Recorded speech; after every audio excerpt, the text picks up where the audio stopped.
Nice. All right. Sorry for the delays. I had some stuff I need to take care of. So, I like to wrap up this book within the next couple days because we only have, I think, 90 pages left. It was a long book.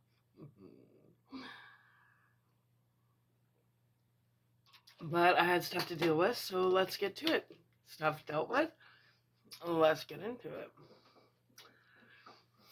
Because I got a lot planned for the month of December. So we need to wrap up this whole Halloween month. This is a long book. Good book, though. Like my toque. All right. It snowed, so yeah. Let's do this. All right.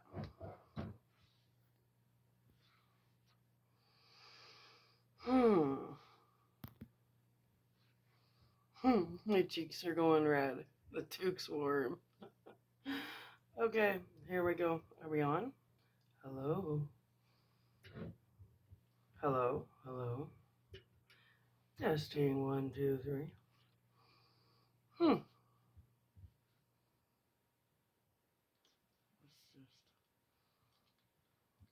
Hello. Oh, there we go.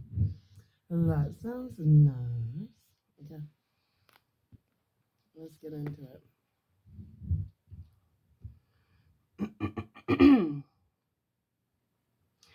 Dr. Seward's Diary, the 3rd of October.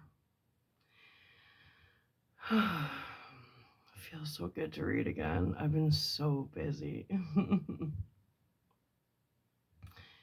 The time seemed terribly long whilst we were waiting for the coming of Godalming and Quincy Morris.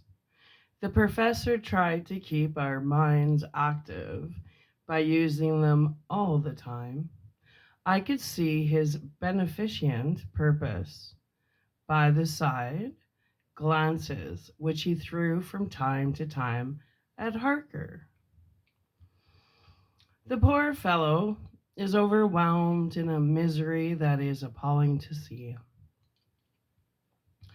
Last night, he was a frank, happy-looking man, with strong, youthful face, full of energy, and with dark brown hair. Today, he is a drawn, haggard old man, whose white hair matches well with the hollow, burning eyes and grief-written lines of his face. His energy is still intact. In fact, he is like a living flame, This may yet be his salvation, for if all goes well, it will tide him over the despairing period. He will then, in a kind of way, wake again to the realities of life. Ooh, poor fellow. I thought my own trouble was bad enough, but his? Ooh. The professor knows this well enough and is doing his best to keep his mind active. What he has been saying was, under the circumstances, of absorbing interest. As well as I can remember, here it is. I have studied over and over again since they came into my hands all the papers relating to this monster, and the more I have studied, the greater seems the necessity to utterly stamp him out. All through there are signs of his advance, not only of his power, but of his knowledge of it. As I learned from the researches of my friend Arminius of Budapest, he was in life a most wonderful man, soldier, statesman, and alchemist, which latter was the highest development of the science knowledge of his time. He had a mighty brain, a learning beyond compare, and a heart that knew no fear and no remorse. He dared even to attend the schoolmanse, and there was no branch of knowledge of his time that he did not essay. Well, in him, the brain powers survived the physical death, though it would seem that memory was not all complete. In some faculties of mind, he has been and is only a child, but he is growing, and some things that were childish at the time are now of man's stature. He is experimenting and doing it well, and if it had not been that we have crossed his path, he would be yet. He may be yet, if we fail, the father or furtherer of a new order of beings, whose road must lead through death, not life. Hmm.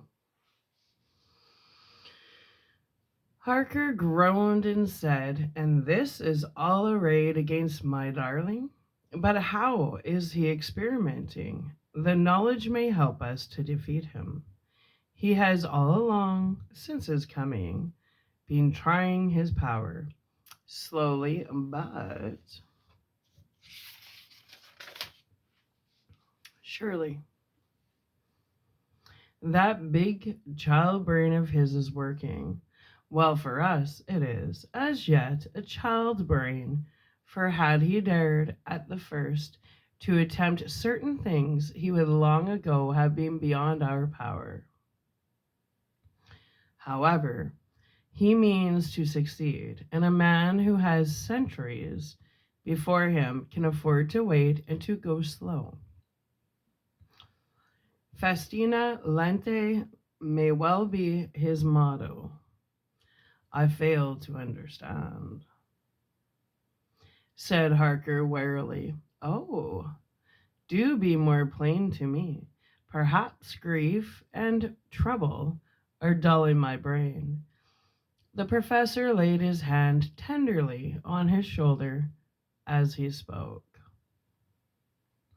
Ah, my child, I will be plain. Do you not see how, of late, this monster has been creeping into knowledge experimentally? He has been making us use of the zoophagous patient to effect his entry into friend John's home.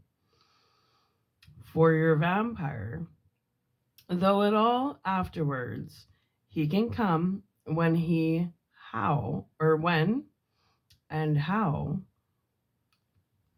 at my Werther's got in the way. Let's go back.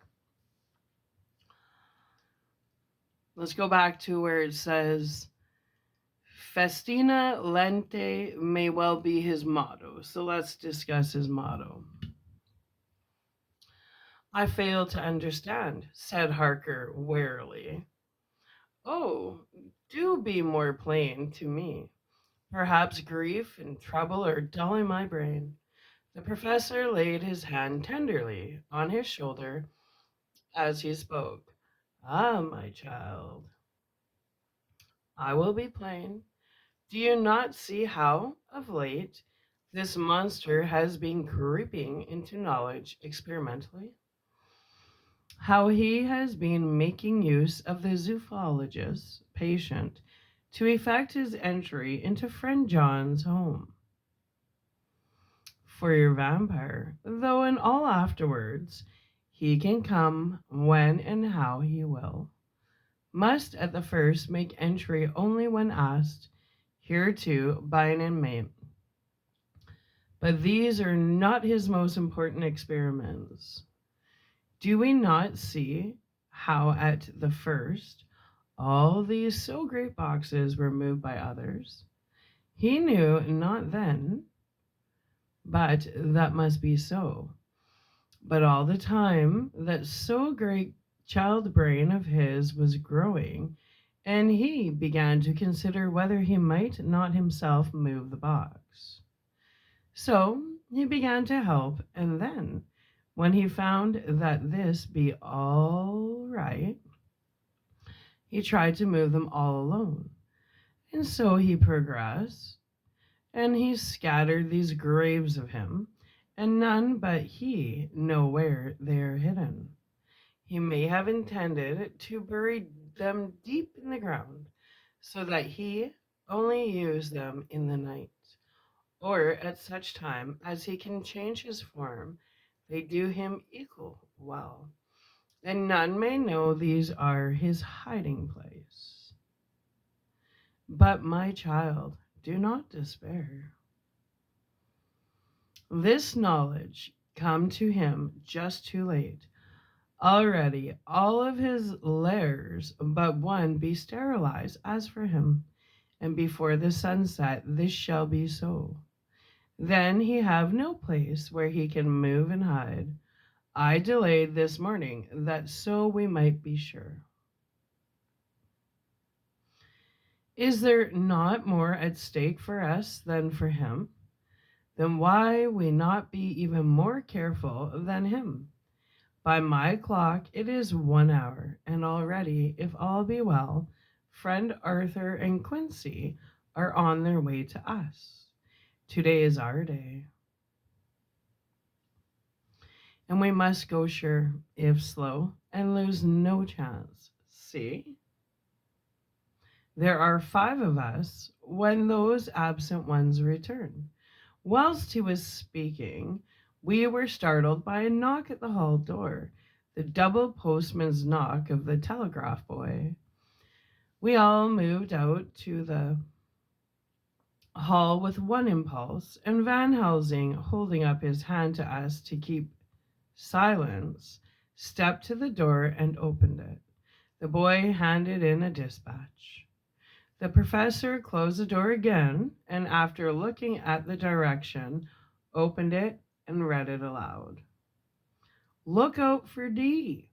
He has just now, 12:45, come from Carfax hurriedly and hastened towards the south. He seems to be going the round and may want to see you. Mina.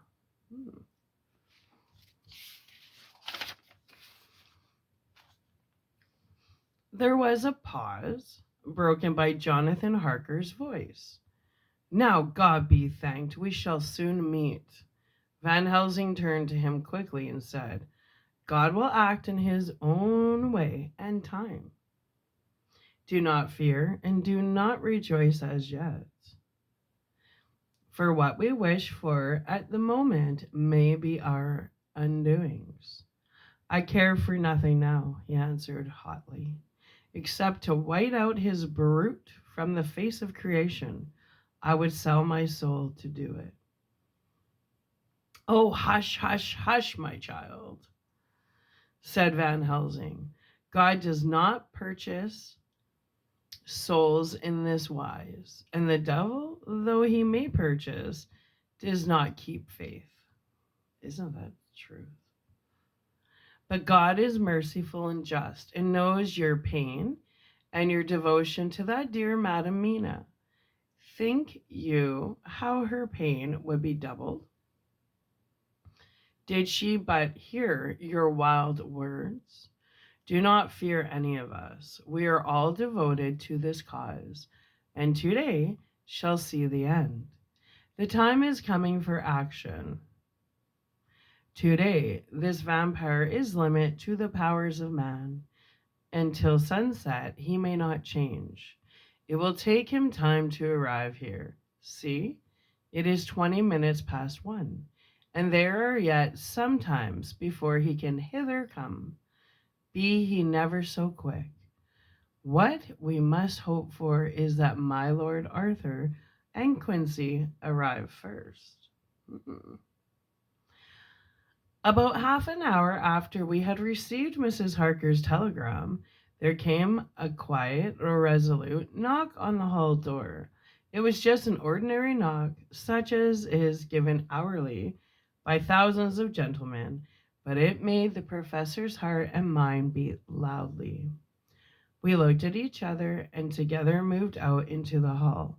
We each held ready to use our various armaments, the spiritual in the left hand and the moral in the right. Van Helsing pulled back the latch and, holding the door half opened, stood back, having both hands ready for action. The gladness of our hearts must have shone upon our faces when on the step close to the door we saw Lord Godalming and Quincy Morris. They came quickly in and closed the door behind them, the former saying as they moved along the hall, "It is all right. We found both places, 6 boxes in each, and we destroyed them all." "Destroyed?" asked the professor. "For him." We were silent for a moment, and then Quincy said, "There's nothing to do but to wait here. If, however, he doesn't turn up by 5 o'clock, we must start off, for it won't do to leave Mrs. Harker's alone after sunset." "He will be here before long now," said Van Helsing, who had been consulting his pocketbook. "Nota bene." In Madame's telegram, he went south from Carfax. That means he went across the river, and he could only do so at slack of tide, which should be something before 1 o'clock. That he went south has a meaning for us. He is, as yet, only suspicious, and he went from Carfax first to that place where he would suspect interference least. You must have been at Bermondsey only a short time before him. That he is not here already shows that he went to Mile End next. This took him some time, for he would then have to be carried over the river in some way. Believe me, my friends, we shall not have long to wait now. We should have ready some plan of attack so that we may throw away no chance. Hush! There is no time now. Have all your arms. Be ready. He held up a warning hand as he spoke, for we all could hear a key softly inserted in the lock of the hall door. I could not but admire, even at such a moment, the way in which a dominant spirit asserted itself. In all our hunting parties and adventures, no different parts of the world. Quincy Morris had always been the one to arrange the plan of action, and Arthur and I had been accustomed to obey him implicitly.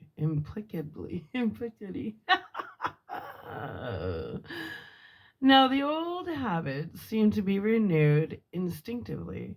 With a swift glance round the room, he at once laid out our plan of attack, and without speaking a word, with a gesture, placed us each in position.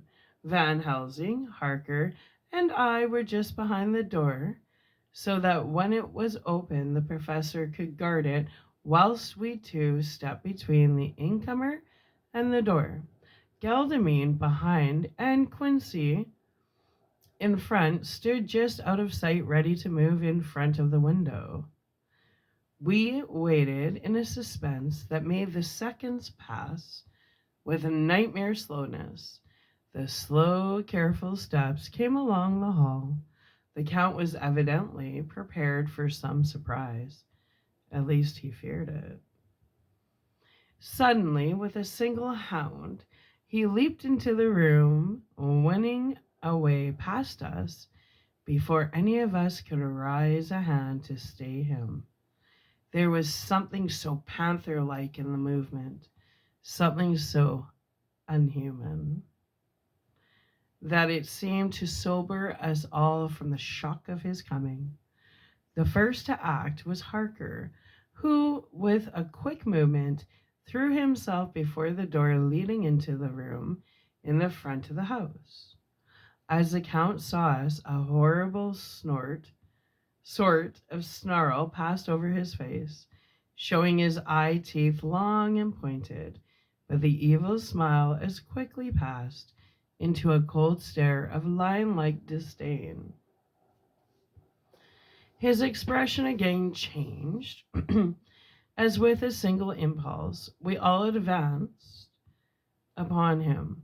It was a pity that we had not some better organized plan of attack, for even at the moment I wondered what we were to do.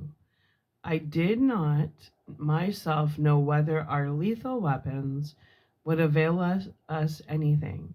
Harker evidently meant to try the matter, for he had ready his great kukri knife and made a fierce and sudden cut at him. The blow was a powerful one. Only the diabolical quickness of the Count's leap back saved him. A second less, and the trenchant blade had shorn through his heart. As it was,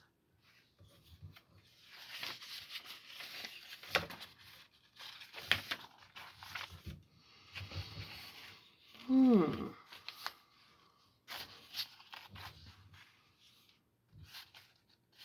as it was. Uno momento.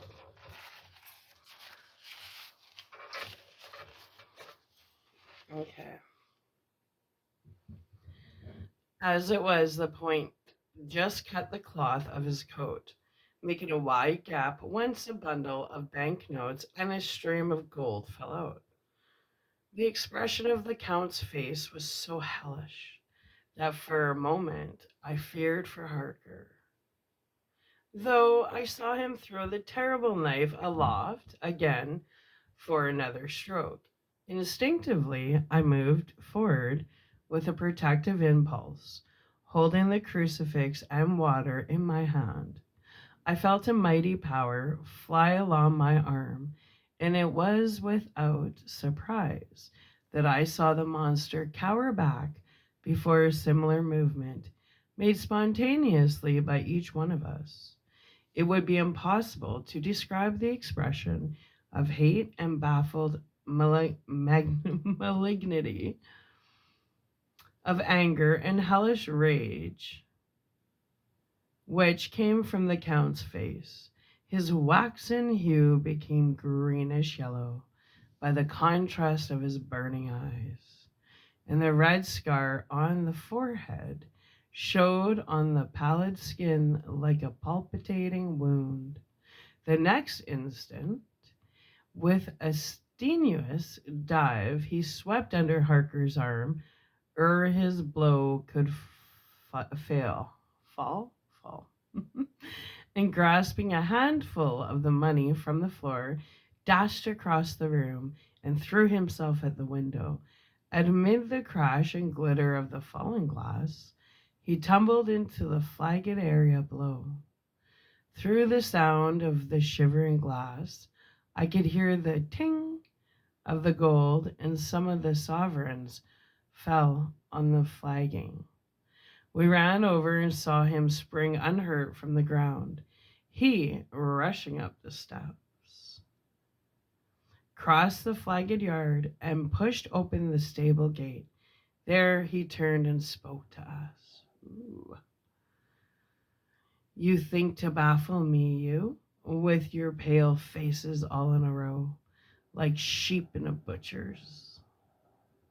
You shall be sorry yet, each one of you. You think you have left me without a place to rest? But I have more. My revenge is just begun. I spread it over centuries, and time is on my side. Time is on my side. Yes, it is. You girls, your girls that you all love are mine already, and through them you and others shall yet be mine, my creatures, to do my bidding and to be my jackals when I want to feed.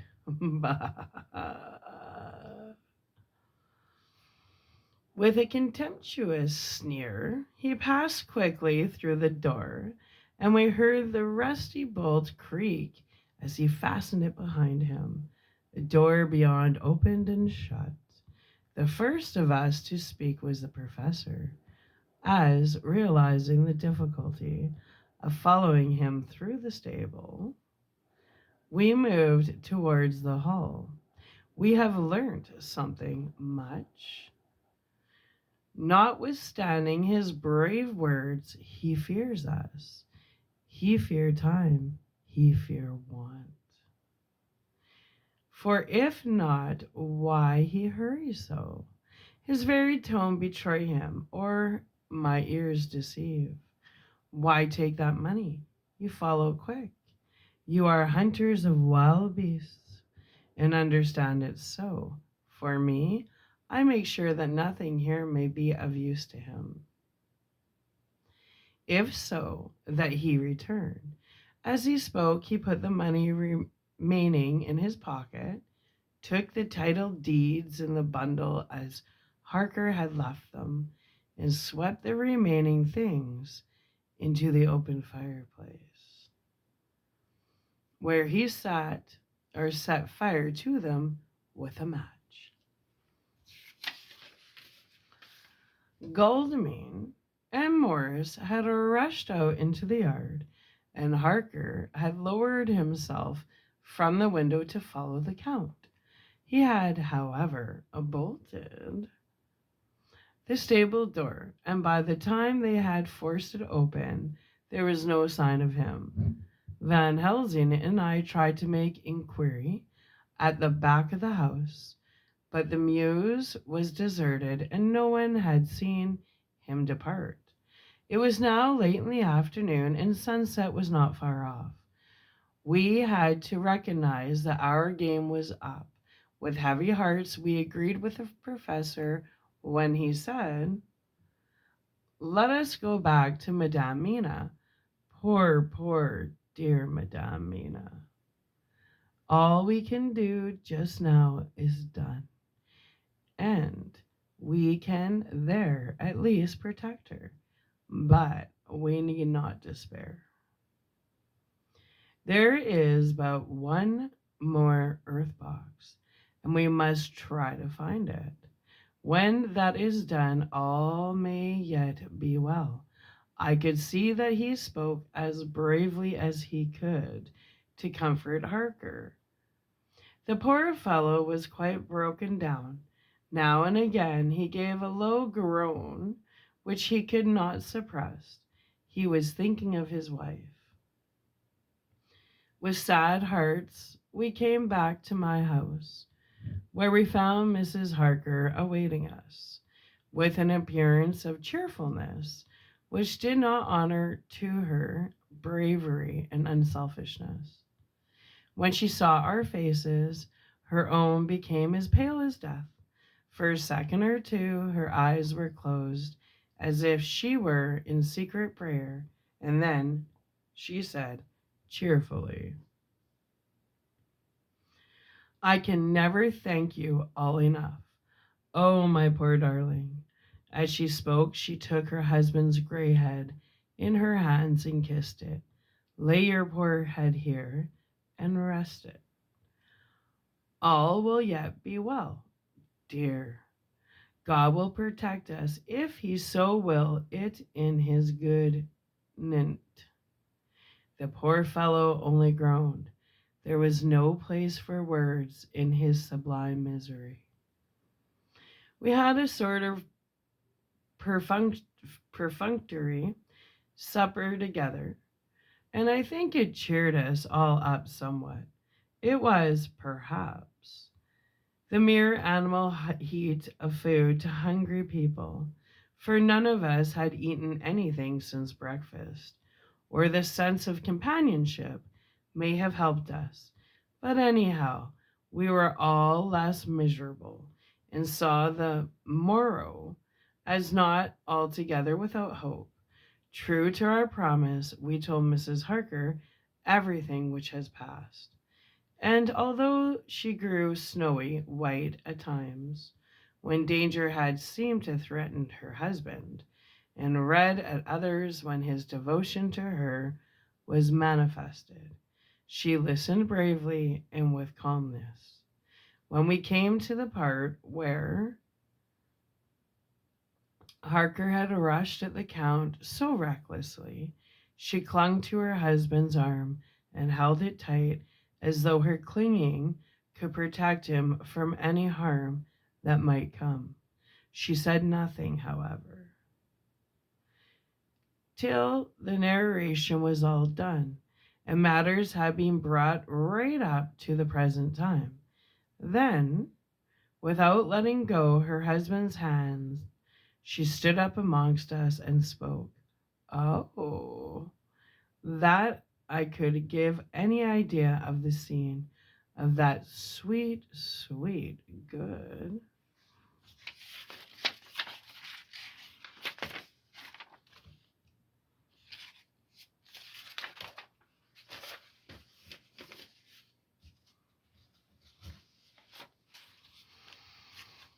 Hmm.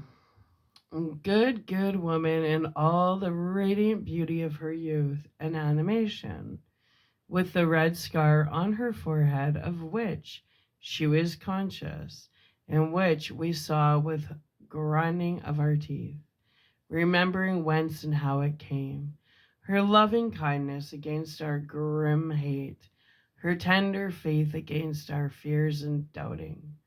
And we, knowing that, so far as symbols went, she with all her goodness and purity and faith was outcast from God.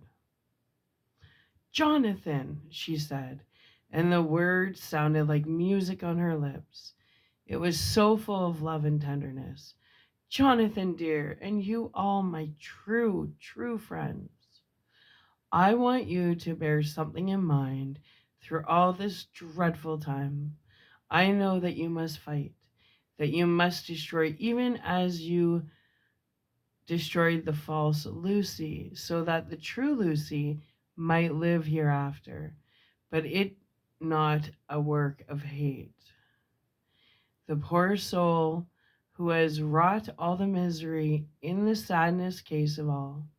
Just think what will be his joy when he too is destroyed in his worser part, that his better part may have spiritual immortality. You must be pitiful to him too, though it may not hold your hands from his destruction.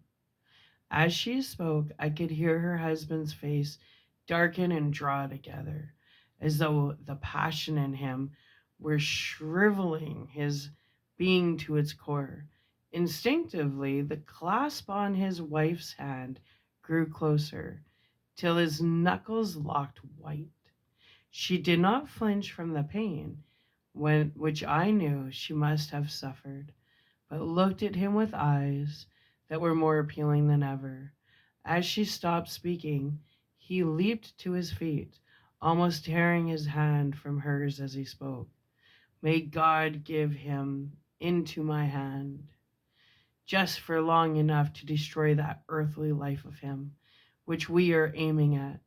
If beyond it I could send his soul forever and ever to the burning hell, I would do it. Oh, hush! Oh, hush! In the name of the good God, don't say such things, Jonathan, my husband, or you will crush me with fear and horror. Just think, my dear, I have been thinking all this long, long day of it, that perhaps some day I too may need such pity, and that some other like you, and with equal cause for anger, may deny it to me. Oh, my husband, indeed I would have spared you such a thought had there been another way. But I pray that God may not have treasured your wild words, except as the heartbroken wail of a very loving and sorely stricken man. O God, let these poor white hairs go in evidence of what he has suffered, who all his life has done no wrong, and on whom so many sorrows have come. We men were all in tears now. There was no resisting them, and we wept openly. She wept too, to see that her sweeter counsels had prevailed. Her husband flung himself on his knees beside her, and putting his arms round her, hid his face in the folds of her dress. Van Helsing beckoned to us, and we stole out of the room, leaving the two loving hearts alone with God. Before they retired, the professor fixed up the room against any coming of the vampire, and assured Mrs. Harker that she might rest in peace. She tried to school herself to the belief, and manifestly, for her husband's sake, tried to seem content. It was a brave struggle, and was, I think and believe, not without its reward. Van Helsing had placed at hand a bell, which either of them was to sound in case of any emergency. When they had retired, Quincy Godalming and I arranged that we should sit up, dividing the night between us, and watch over the safety of the poor stricken lady. The first watch fails to Quincy, so the rest of us will be off to bed as soon as we can. Godalming has already turned in, for his is the second watch. Now that my work is done, I too shall go to bed. Jonathan Harker's Journal, 3rd to the 4th of October, close to midnight. I thought yesterday would never end. There was over me a yearning for sleep and some sort of blind belief that to wake would be to find things changed, and that any change must now be for the better. Before we parted, we discussed what our next step was to be, but we could arrive at no result. All we knew was that one earth box remained, and that the Count alone knew where it was. If he chooses to lie hidden, He may baffle us for years, and in the meantime, the thought is too horrible. I dare not think of it even now. This I know, that if ever there was a woman who is all perfection, that one is my poor wronged darling. I love her 1,000 times more for her sweet pity of last night, a pity that made my own hate of the monster seem despicable. Surely God will not permit the world to be the poorer by the loss of such a creature. This is hope to me. We are all drifting reefwards now, and faith is our only anchor. Thank God.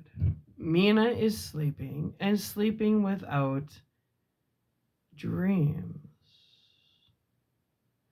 I fear what her dreams might be like, with such terrible memories to ground them in. She has not been so calm within my seeing since the sunset. Then, for a while, there came over her face a repose, which was like spring after the blast of March. I thought at the time that it was the softness of the red sunset on her face, but somehow now I think it had a deeper meaning. I am not sleepy myself, though I am weary, weary to death. However, I must try to sleep, for there is tomorrow to think of. Not th- Not there is no rest for me until.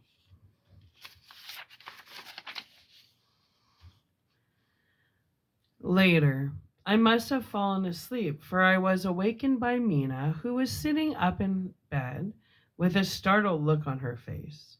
I could see easily, for we did not leave the room in darkness. She had placed a warning hand over my mouth, and now she whispered in my ear, "Hush. There is someone in the corridor." I got up softly and crossing the room, gently opened the door. Just outside, stretched on a mattress, lay Mrs. Morris, wide awake. Mr. Morris, wide awake. He raised a warning hand for silence as he whispered to me, "Hush, go back to bed. It is all right. One of us will be here all night. We don't mean to take any chances." His look and gesture forbade discussion, so I came back and told Mina. She sighed, and positively a shadow of a smile stole over her poor, pale face as she put her arms round me and said softly, "Oh, thank God for good, brave men." With a sigh, she sank back until to sleep, again to sleep. I write this as I am not sleepy, though I must try again. The 4th of October, morning.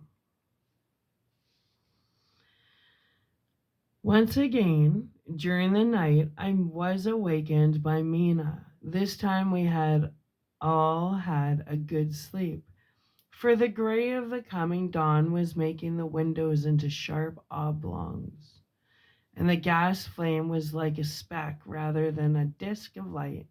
She said to me hurriedly, "Go, call the professor.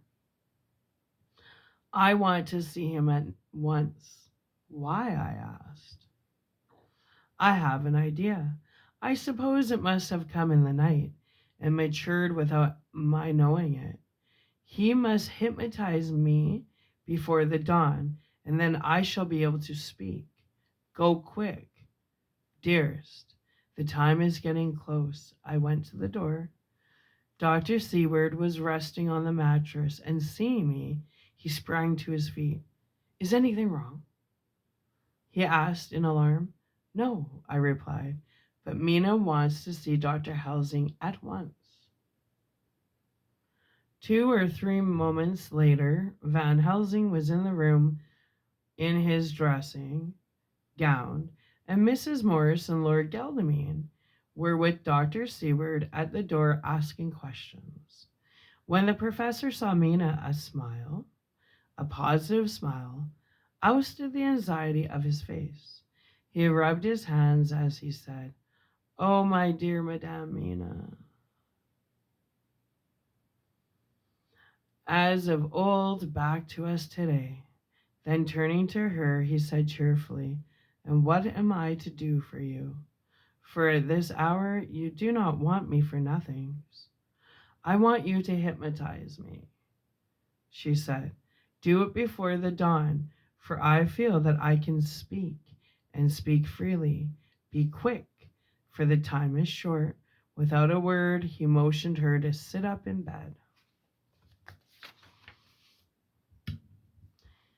Looking fixed at her, he commenced to make passes in front of her, from over the top of her head downward, with each hand in turn. Mina gazed at him fixedly for a few moments, during which my own heart beat like a trip hammer, for I felt that some crisis was at hand. Gradually her eyes closed, and she sat stock still. Only by the gentle heaving of her bosom could one know that she was alive. The professor made a few more passes and then stopped, and I could see that his forehead was covered with great beads of perspiration. Mina opened her eyes, but she did not seem the same woman. There was a faraway look in her eyes, and her voice had a sad dreaminess which was new to me. Raising his hand to impose silence, the professor motioned me to bring the others in. They came on tiptoe, closing the door behind them, and stood at the foot of the bed, looking on. Mina appeared not to see them. The stillness was broken by Van Helsing's voice, speaking in a low, level tone which would not break the current of her thoughts. "Where are you?" The answer came in a neutral way. "I do not know. Sleep has no place it can call its own." For several moments there was silence. Mina sat rigid, and the professor stood staring at her fixedly. The rest of us hardly dared to breathe. The room was growing lighter without taking his eyes from Mina's face. Dr. Van Helsing motioned me to pull up the blind. I did so, and the day seemed just upon us. A red streak shot up, and a rosy light seemed to diffuse itself through the room. On the instant, the professor spoke again. "Where are you now?"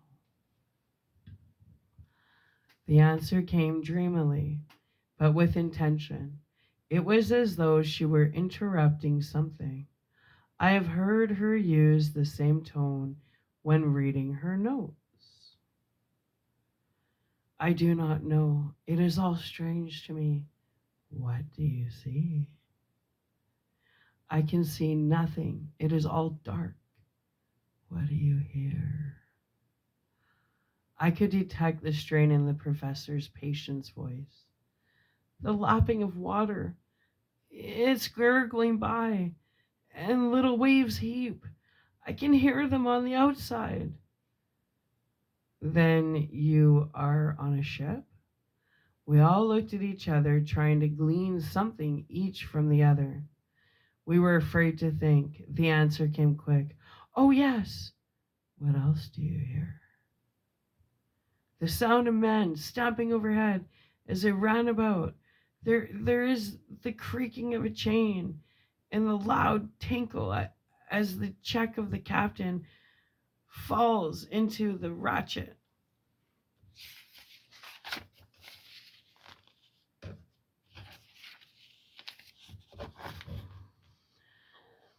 What are you doing?" I am still, oh, so still. It is like death. The voice faded away into a deep breath as of one sleeping, and the open eyes closed again. By this time the sun had arisen, and we were all in the full light of day. Dr. Van Helsing placed his hands on Mina's shoulders and laid her head down softly on her pillow. She lay like a sleeping child for a few moments, and then, with a long sigh, awoke and stared in wonder to see us all around her. Have I been talking in my sleep? Was all she said. She seemed, however, to know the situation without telling, though she was eager to know what she had told. The professor repeated the conversation, and she said, "Then there is not a moment to lose. It may not be yet too late." Mr. Morris and Lord Godalming started for the door, but the professor's calm voice called them back. "Stay, my friends." That ship, wherever it was weighing anchor whilst she spoke. There are many ships weighing anchor at the moment in your so great port of London. Which of them is it that you seek? God be thanked that we have once again a clue, though whither it may lead us, we know not. We have been blind somewhat, blind after the manner of men, since when we can look back, we see what we might have seen looking forward, if we had been able to see what we might have seen. A lie.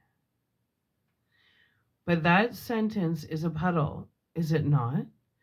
We can know now what was in the Count's mind when he seized that money, though Jonathan's so fierce knife put him in the danger that even he dread. He meant escape. Hear me? Escape.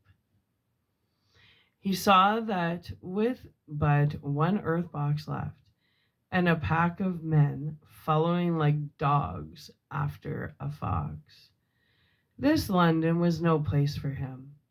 He have take his last earth box on board a ship, and he leave the land. He think to escape, but no. We follow him. Tally ho, as friend Arthur would say when he put on his red frock. Our old fox is Willie, oh so Willie, and we must follow with wile. I too am in peace, for there are waters between us which he do not want to pass, and which he could not if he wanted, unless the ship were to touch the land, and then only a full of slack tide. See, the sun is just rose, and all day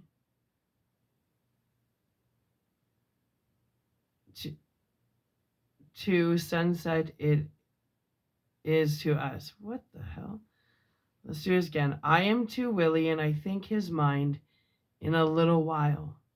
In meantime, we may rest and in peace, for there are waters between us which he do not want to pass, and which he could not if he would, unless the ship were to touch the land, and then only a full of slack tide. See? And the sun is just rose, and all day to sunset is to us. Let us take bath and dress and have breakfast, which we all need, and which we can eat comfortable, since he be not in the same land with us. Mina looked at him appealingly as she asked, "But why need we seek him further, when he is gone away from us?"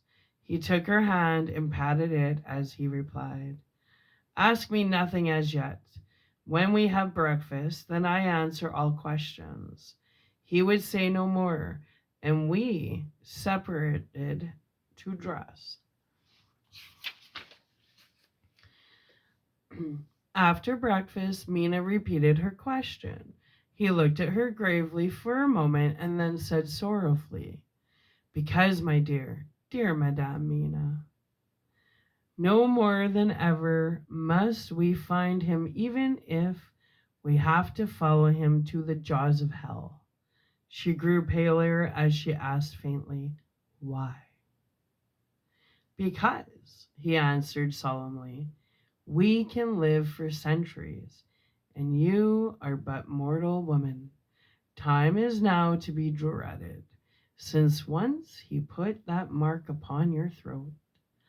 I was just in time to catch her as she fell forward into a faint." Yay.